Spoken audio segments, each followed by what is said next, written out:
Thank you so much for joining us for another edition of Bonsai Wire Podcast. Today on the episode, we're going to try something new. We asked for questions on a few different formats about deciduous trees. And so today I've got Michael Hagedorn and Andrew Robson on with me, and we're going to talk about some of the questions that were submitted about deciduous trees. Welcome, guys. Hey. Hey, how's it going? Great. Okay, so we're going to jump right in here. The first questions we have are, we've got a number of questions about Japanese maples. The first question comes from Christopher. Christopher says, how do you transition from primary branches to secondary and tertiary ramification in Japanese maples? I've got 3 or 4 maples that have good trunks, primary branches already, but it seems that beyond that, even if I pinch super early in the spring, the new shoots get longer than I want.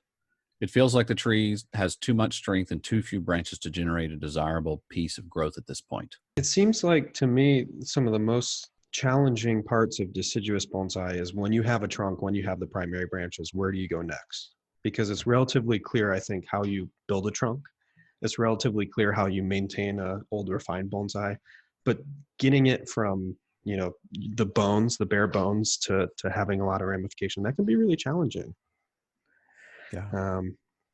And I think one of the things is it's young trees we're fertilizing a lot, old refined trees we're fertilizing a lot, but these kind of middle of the pack trees, it can be a little challenging with the fertilizing, using less fertilizer than you think you need to get small leaves, to get small internodes, and building off of that ramification. And once you start to get somewhere, then you can start to up the fertilizer a little bit. Yeah. It can definitely be frustrating in the beginning when you're trying to, and you're sort of expecting all of a sudden, okay, this is the year we're going to build ramification. And the tree says, no, we're not. We're just going to grow long branches as usual. And it can take a few years for, the tree and the caretaker to kind of agree with one another. And a lot of this seems to be that we tend to prune more, I think, than we should. In other words, what I'm trying to say is that it's a benefit to leave more than you actually want ultimately. And then what you do leave ends up slowing down everything else, which ends up shortening your internodes, which for many plants, that's a benefit. Black pine decandling is the same thing. You leave multiple shoots, and then in the fall you do your selection. But especially for something like a Japanese maple, which has a tendency to create a really, really long internode. So it can help by leaving multiples that later you cut off what you don't want. That can help quite a bit. Yeah. So what you mean by that, Michael, is where you have maybe 3 branches coming out of one location, maybe leaving that, whereas our instinct might be to take that down to 2. Right. The rule book says, right? Yeah. To 2. And it's not like the rule book is wrong, but the timing of when you do that can help you if you leave the 3 for a short time. If you leave it for too long, if you have 5 branches coming off of one place with a maple, many people have that experience, especially with trident maples and things like that. You end up with big knots. So you can't wait too long. So leaving multiplicity to slow the plant down, as long as that multiplicity is not causing too much of a problem. Right. And then there's a second part to that. Christopher, I think, wrote that he had to keep his trees in a greenhouse, lives in a cold area. And that is also going to lengthen an internode just by itself. So that might be a little bit tricky to manage, on top of the usual issues that you have. So you got a double whammy there, Christopher. Right. Yeah, that brings up one more point, I think. When the trees are growing in the spring, right when the buds are first breaking, if they're in full sun, that can help, tighten the internodes and get the leaves small. Right. If your trees are leafing out and they're in the shade, then you tend to get really big leaves and really big internodes. Right. That's right. And that's where micro positioning is something that I tend to hammer away at. Forgive me. There's a chapter in Bonsai Heresy about that as well. But seasonal micro placement is really important. So many plants that later in the year you might want to protect in the shade, don't start in the shade in the spring. Put them in the full sun, to Andrew's point, and then later you do your protecting. Got it. And he's got a second part of the question that refers to using sacrifice branches to develop the trunk. All right. on a Japanese maple. So should you or should you not use sacrifice branches to develop trunk? If so, how big should you let the sacrifice branches before you cut them? If not, then what should you do to proceed to get the trunk girth, I think is what the question is about. Generally, if the larger the trunk you want in the end game, the more sacrificial branches you need. So if you want a really big, fat, meaty trunk, then that's going to require a lot of sacrifice branches to get you there. If you want something that's very elegant, very subtle taper, as a Japanese maple might naturally grow in a garden, then you're going to use fewer of them, and you're going to when you do use them, they're going to be smaller. And do those sacrifice branches, do those get removed fully, or do you try to grow the end of the branch that you want as a sacrifice? Yeah, that's a great question. You could do either. Yeah, you could do either. You could grow off the top of the tree if you're going to, generally speaking, if you're going to do a sacrifice, you grow off the top of the tree, and when you cut it back, you're cutting back to a new leader. So that's the chunky kind of tree that Andrew was describing. And then if you want to thicken a lower branch, you can use that branch as a sacrifice that then you cut back to a secondary branch on that branch, and then you create a branch taper. So you could do that. You could, but it's generally only with kind of chunky trees. And the more natural trees that Andrew was talking about, there's really no sacrifice that you use at all. Got it. Okay, great. I think that answers it. Let's move on. We got a couple of questions from Derek. Derek wants to know about how you feel about replacing all of the foliage on an Acer palmatum with a different cultivar. For example, thread grafting a Deciduous primary branches onto the trunk of a standard maple, and then you would eventually have both, but there's potential of differences in texture of bark and such. Yeah. The Deciduous is a gorgeous tree. It's really bright red. One thing about the Deciduous, though, is that it has a very beautiful and quickly developing white bark, and that might be different than your normal green seedling. So you might have a bark difference, but it's a really interesting question. I've never actually tried that. Most of your maples, I mean, Deciduous is not like a dwarf or anything like that. So you're probably not going to get much caliper difference. I don't think that would be a problem. But it's a really interesting question. I mean, this is one of the reasons that many people kind of in the deep end of the pond regarding really fine-tuned characteristics won't graft roots using just any Japanese maple seedling. They'll actually take a cutting off that tree, root it, and then create a better nabari so that the bark is the same all over the tree. I think most of the time it's going to be much easier, like Michael said, just to take an air layer or something off of Deciduous and grow that tree out as it is. And that's not to say you couldn't. You definitely could grow a green leaf Japanese maple and thread graft different branches from a cultivar onto that, and it would work. And I think the idea of doing a thread graft rather than an approach graft is a good idea. However, I think it's probably just unnecessary. Mm-hmm. Mm-hmm. Yeah. If you want a wild, fun project. Yeah. But I agree with Andrew. Yeah, I think you can get there just as well using other techniques. Okay, so what about he's got a kind of a second part of the question here, and I think rather than talk specifically about the Deciduous Acer palmatum, is just he asked a question about managing callousing or swelling at these junctions. And so just in general, when you're grafting deciduous, how do you deal with either same species grafting or different species grafting? How do you deal with some of the callousing or swelling at these graft joints?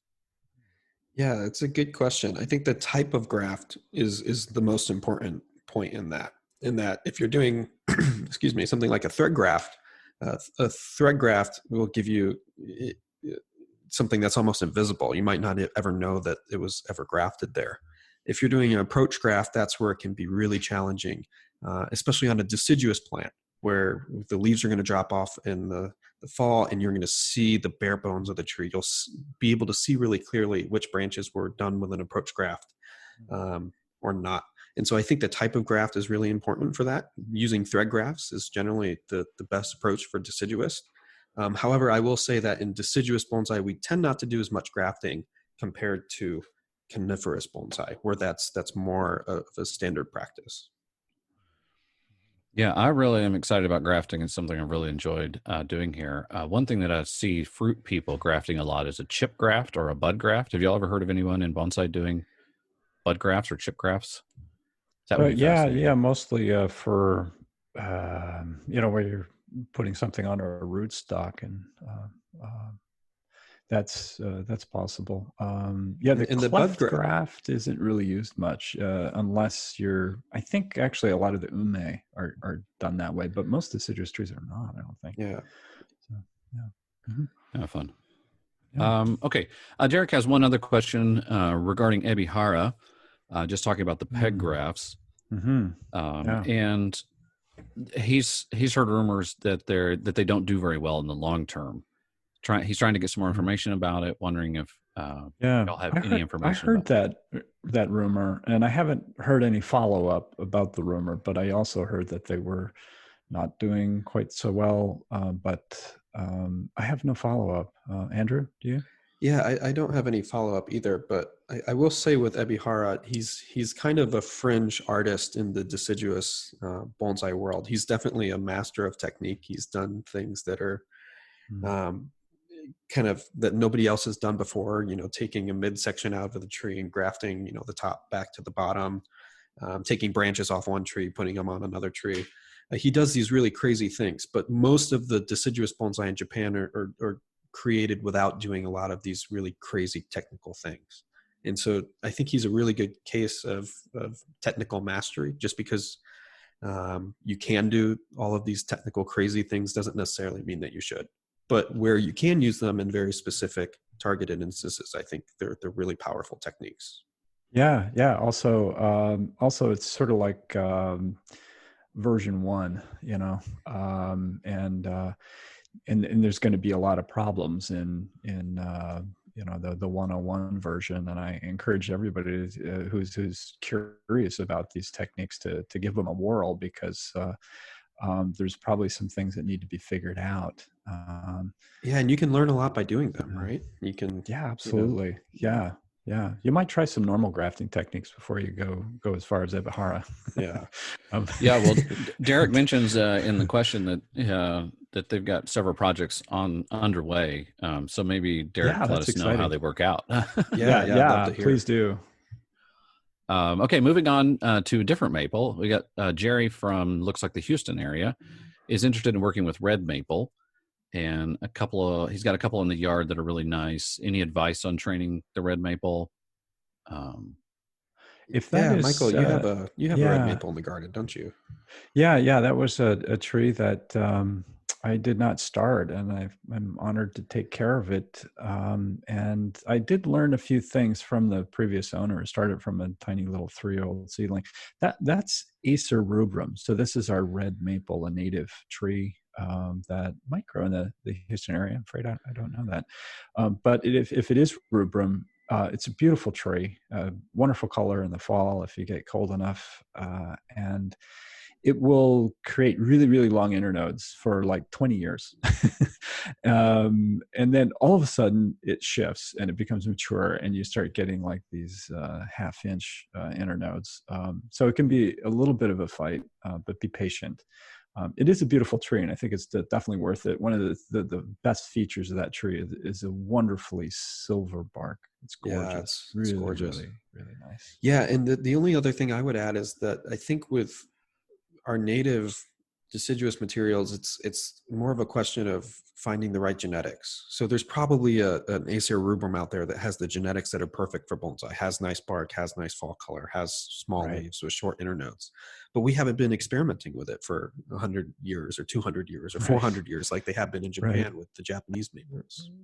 And so there's probably that beautiful, perfect genetic out there that just needs to be found. And it will take a lot of work to do it, but it's out there somewhere, I'm sure. Yeah, so that brings us to the second part of his question, which is, do you think that Jerry should try propagating trees in his yard, or go with some kind of nursery stock, getting materials from somewhere else? Where would you go if you're trying to look for the good genetic? I would think doing some sort of canvassing during the growing season so that he can see the leaf size, and even possibly internode. Maybe you can find some characteristics that are distinct and unusual. So maybe invite himself over to other neighbors' yards and walk down the street and see what's growing in the area. Yeah, and it's important to note that leaf size is both genetic and environmental. Right. So you could have the same exact genetic, a clone. You could put one in the shade in the spring, like we talked about earlier. You could put one in the sun in the spring, and they're going to have two different size leaves. Or you have one in a soil that holds onto a lot of water. You give it a lot of fertilizer, that's going to have large leaves. You get it in a drier soil, you fertilize it less, that's going to have small leaves. So even within a genetic, you can see environmental differences. So yeah, it's a little hard to find these things because, at one nursery, it could be the same genetic as another nursery, but the environments are totally different. Right. And there's occasionally the frustration level there because you find something you're super excited about and you bring it home and then you give it probably better care than it was wherever it was. And then suddenly it reflushes and it looks like everything else. Right. All the uniqueness is gone. And just finishing up with that one, is there a tree that we train in bonsai that uses techniques that would be useful to learn how to train the red maple? Yeah, I think it's, Michael, tell me if you think this as well, but I think it's really similar to amber maple, where it's a tree you can defoliate probably in the early years and then start to taper off once it gets more mature. Yeah, and not defoliate later as it ages. Yeah, I think that's probably accurate. Okay, got a question come in from Jerry. Jeffrey, sorry. Seeing as it's Andrew's dad, I probably should get his name right. Oh gosh. The Bonsai Society of Greater St. Louis has a question about lime sulfuring applying to trunks of deciduous to lighten the bark. Oh, yes. It could be, we believe it's a technique that can be applied to several trees, oak, beech, maples. Right. Could you please describe the technique, when the season is right, and your ratio of sulfur to water? Yeah. I think a lot of us are probably really familiar with looking at old Kokofu books or something like that, and lime sulfur was used at really strong rates many years ago, and it's almost like looking at these ghost trees. They're white as a sheet. Yeah, right. You can't even see the bud difference. It's like that tree in Lord of the Rings. Right. So lime sulfur is a dormant spray. So you only want to use it when there's no leaf on the tree. And the dilution rate that's usually used is really the same as the rate that's used for the dormant spray, which is a pest disease control. It's 8 tablespoons to the gallon. So I think that's a half a cup of lime sulfur. It's strong. Yeah, 1 part lime sulfur to 32 parts water.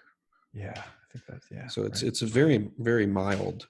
I've experimented with going 1 part lime sulfur to 20 parts water, and that gives you just a little bit more of a visual, an aesthetic difference. But it's something that is both aesthetic and horticultural, right, Michael? It's that's right. And if you do it year after year after year, you will get the ghost tree because this stuff it hangs on there. It's the calcium really sticks. Bear in mind that this is really messy stuff. If you have pots you really care about, definitely put some towels down, some plastic, something around your pot. You don't really want to get it into the soil either. Let it dry before you water, for sure. It'll come right off if you don't. And actually how you apply it is another thing. It's usually sprayed on, so you have it in some kind of a pressure sprayer, and then you spray it on. Make sure you don't cover the whole thing, otherwise you get kind of a stipple effect. Got it. So you would recommend spraying over brushing? Yes, definitely. The only thing you might brush is the nabari at the bottom. If you're going to spray and you don't want it dripping into the roots, you put plastic over it. So you take the plastic off and you paint, the part that didn't get sprayed. Good point. And use kind of a dry brush too for Mhm. that part. And there's some species that this is probably really good for, and some that we might not want to do this for, right? So there's, a Stordia with the beautiful exfoliating orange Right. bark. You don't really want that to be white. But Oh. a beech, which has this beautiful, nice silver bark, that it might be a little bit more appropriate. Japanese maple would be pretty good. Yeah, Japanese maple, Even magnolia, tried it. maybe. Yeah. Mm-hmm. We have a couple of questions that came in about pruning. Carol wants to know about timing with fall pruning. So a couple of little sub questions. When is best to do it? A few weeks before leaf fall, a few weeks after leaf fall, after dormancy, or does it really depend on goals and species? Yeah. So just in general, just before dormancy is the right timing. So you can still have some leaves on the tree, and that gives the tree a little bit of time to react to the cut and start setting up some buds for the spring. Other species, species considerations do exist. If you cut your Japanese maple, we've been talking a lot about Japanese maple here this morning. But if you cut them a little too late, like a few weeks after leaf fall, you might well get bleeding that goes on all winter long. So you want to cut those early. You want to put those on the top of your schedule. The roses will bleed. There's a few of them. And so what gives you the indication that it's time to start cutting? What signals does the tree give you that it's going into dormancy and then it's time to start thinking about that? Well, the dormancy cascade will begin when you start seeing color change in your leaves. So that's, the tree is reading day length. It's also reading the temperature. And that's sort of the beginning of it, but the tree is still pretty physiologically active. And so if you cut at that time, the tree is still responding to the cut. That's one of the benefits of cutting just slightly early before leaf drop. If you cut too late, the tree is dormant and can't really respond to that. So some of the benefit is lost. I like cutting when just a few of the leaves are starting to drop off the tree. Just when that starts. Generally, like what Michael said, I think if the leaves had turned color, then it's a safe time. If the leaves are still green before fall, then you risk having the plant try and regrow. And so I tend to wait for the leaves to turn color, and that's a really safe time to prune. Okay, Sam wrote in a couple of questions. One of his maple forest compositions is getting very tall and losing limbs. So what's the best time to remove some of that top and stimulate growth down below, suckering? My favorite time is June. If you cut then, you tend to get a lot of response lower on the tree. Also, fall is pretty good. Just as a general thought, Gary Wood once gave me a wonderful kind of guideline, which is that if you cut in the spring, you get extension. And if you cut in the fall, you get buds. And I found that if you cut in June, you get a bit of a mix of both. Yeah. So you can initiate new growth points from your June and your fall pruning. Yeah, I generally tell my students, if you're going to cut in the spring and the fall, scissors is a really great tool. If you're going to cut in the summer, then you can also use the scissors, but introducing a concave pruner and a saw, those are more summer tools. Right. So, and just to jump off of Andrew's comment, a scissors is kind of a dampening tool, and a concave pruner is an invigorating tool. So the more you cut off, the greater your response you're going to find. And then any other thoughts about the losing lower limbs? Part of this question where the maple forest is getting tall and lanky and losing some of that lower growth. If you want the lower branches, did you say this was in a forest? Maple forest, that's right. It's a forest, yeah. It could be, especially if the larger tree is on the inside of the forest, those lower branches are going to die off no matter what you do. And you tend to only have crown branches. But if you do want those low ones, if there's anything still alive down there, any of those branches, you want to cut back fairly hard on the top. Yeah, and partial defoliation in the summertime can also help. So, taking every other leaf off of the pear can introduce light to the interior. That might be a way to help with that. Yeah, yeah. Okay, great. We've got a couple of final questions from Jeremiah.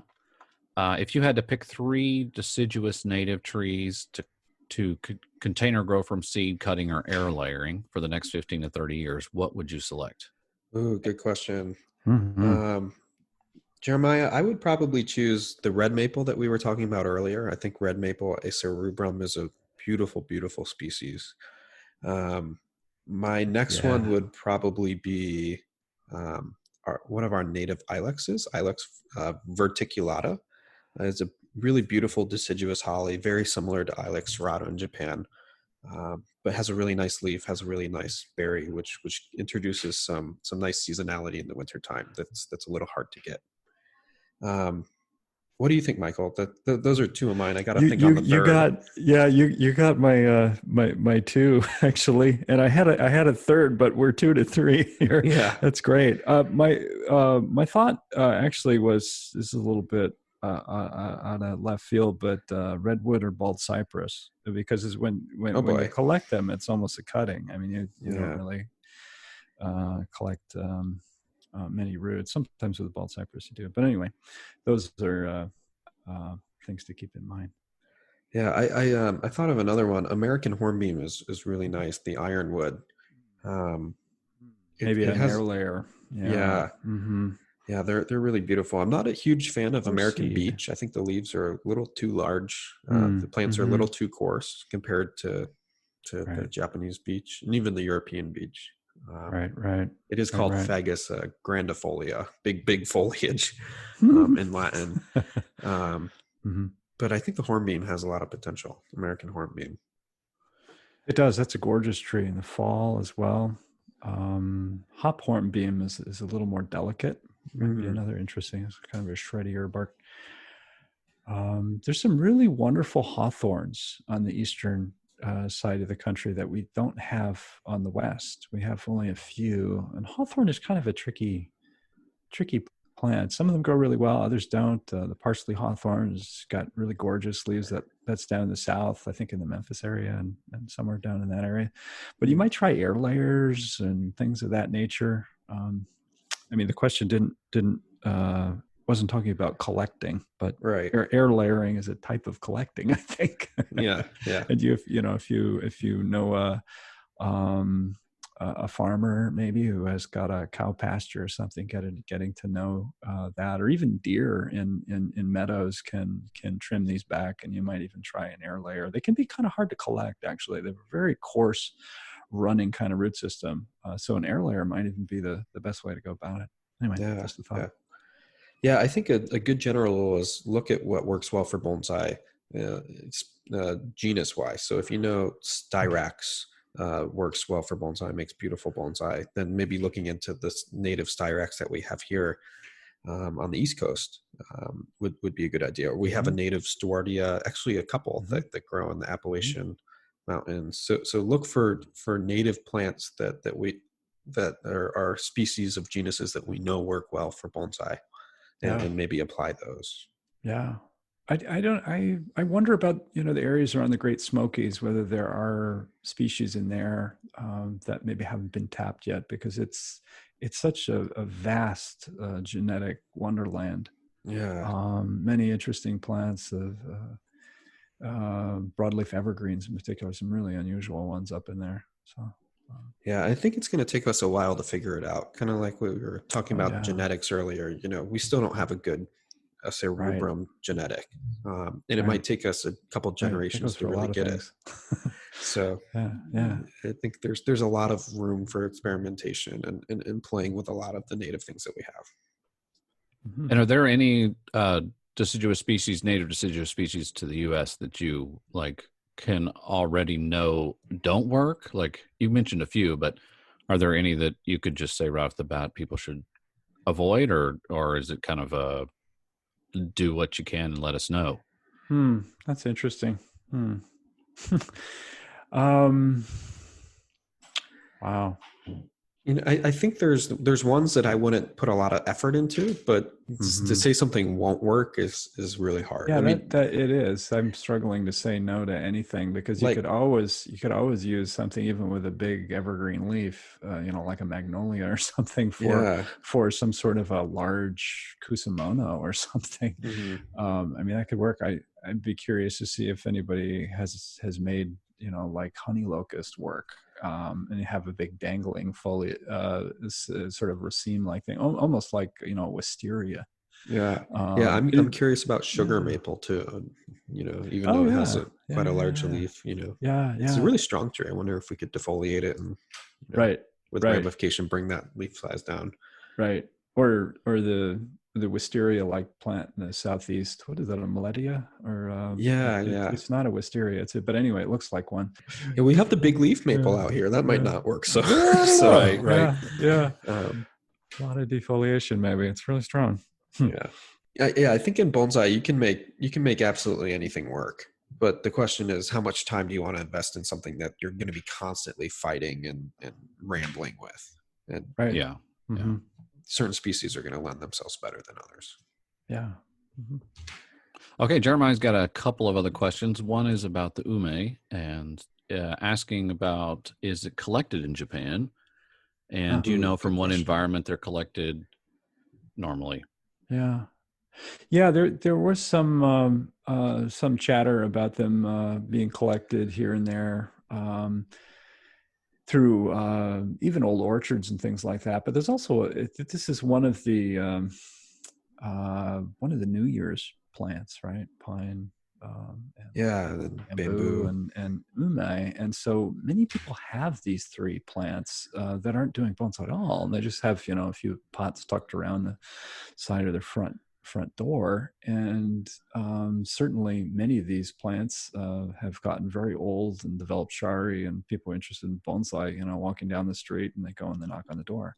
I mean, I think a lot of plants that we see as ume in the shows probably were derived from plants that were just hanging out in Tokyo. Yeah, Uh-huh. these urban yamadori, Exactly. Yeah, potted in urban. someone's front yard or a container right outside their door. Right. It's important to know that ume is not actually native to Japan. It's native to China. Mm-hmm. And it has some cultural significance to the Chinese New Year as well. Mm-hmm. But it's not a native plant, so you can't walk around the forests of Japan and Right. find ume growing. Right. If you do find one, it's because a bird stole a fruit from a garden and it got away.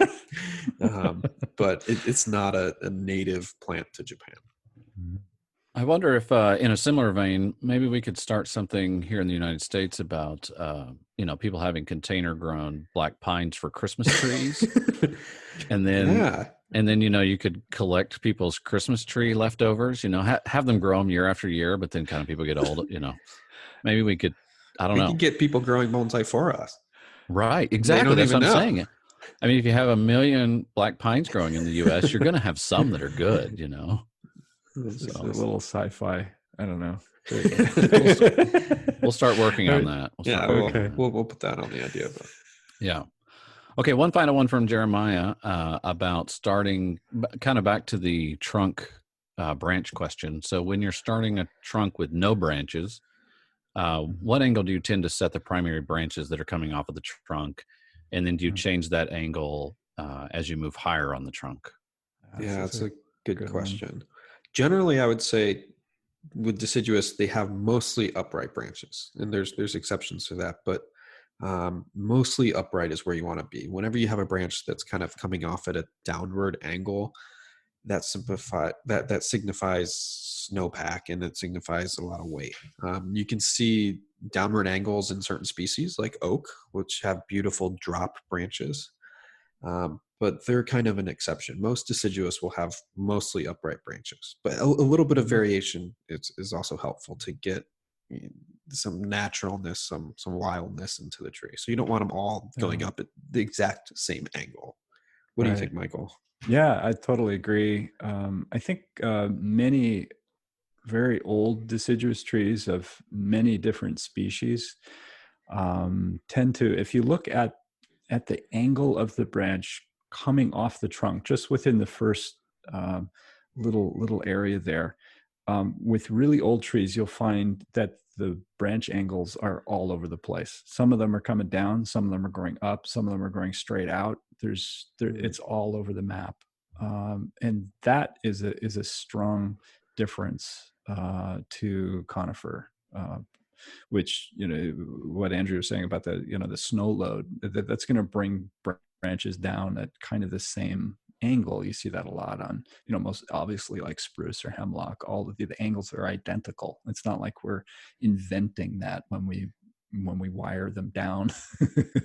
and that's actually very accurate. But with a really old tree, what Andrew says is totally accurate, is that most branches on a deciduous tree, that angle is kind of acute as it rises. But on a really old tree, it seems to be all over the map. and to do all of those, to put all of them on your tree, all angles, makes for a really antiquated feeling deciduous tree. And how much do you feel like you think through, like, okay, I'm building a composition of maples, and what does the natural habitat of the maple look like? Or I'm working with an oak. How do I make it look like an oak? Or, how much do you bring Study that your into trees? Go out and take long walks. Mm-hmm. Yeah, wintertime is a great time to study this. Yes. Yeah. But do you ever find yourself or see an elm being styled like a maple, or do you always try to kind of stick to the elm looking like an elm? Yeah, I see what you're saying. Yeah. I think each artist is different. I know a deciduous artist here in Portland who just really loves the way the oaks look, so he styles everything to look like an oak.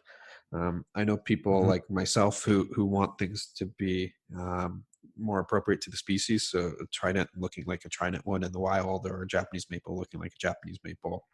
Yeah. And then there's people who like really idealized trees.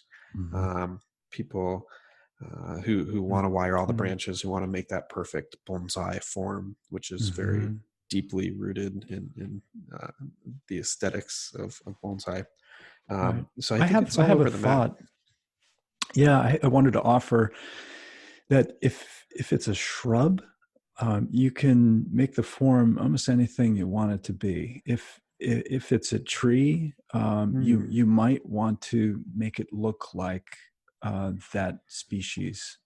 Now, as Andrew said, you don't have to. This is, each artist is going to have a different way. But if you're casting about for a plan, for a direction, think about that. Is it shrub or a tree? Okay, great. Well, I think that blows through our questions that we received. Any final thoughts about deciduous growing from either of you? Andrew?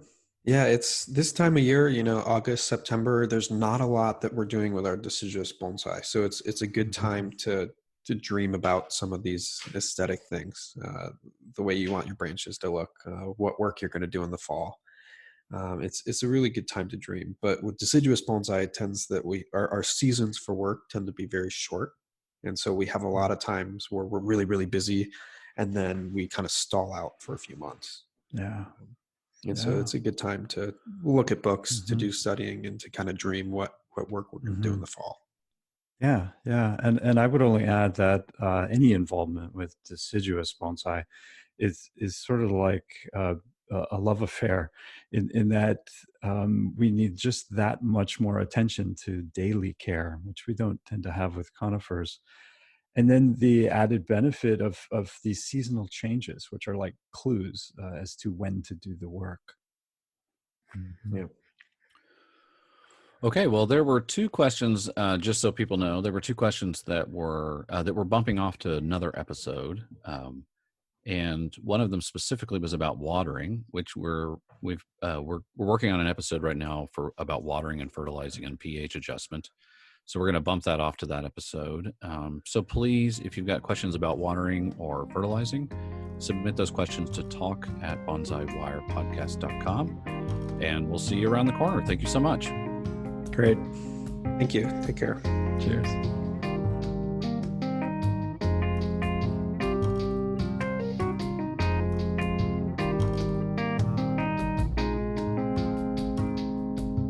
The music on today's podcast was brought to you by the fine folks at Blue Dot Sessions. Check them out at www.sessions.blue.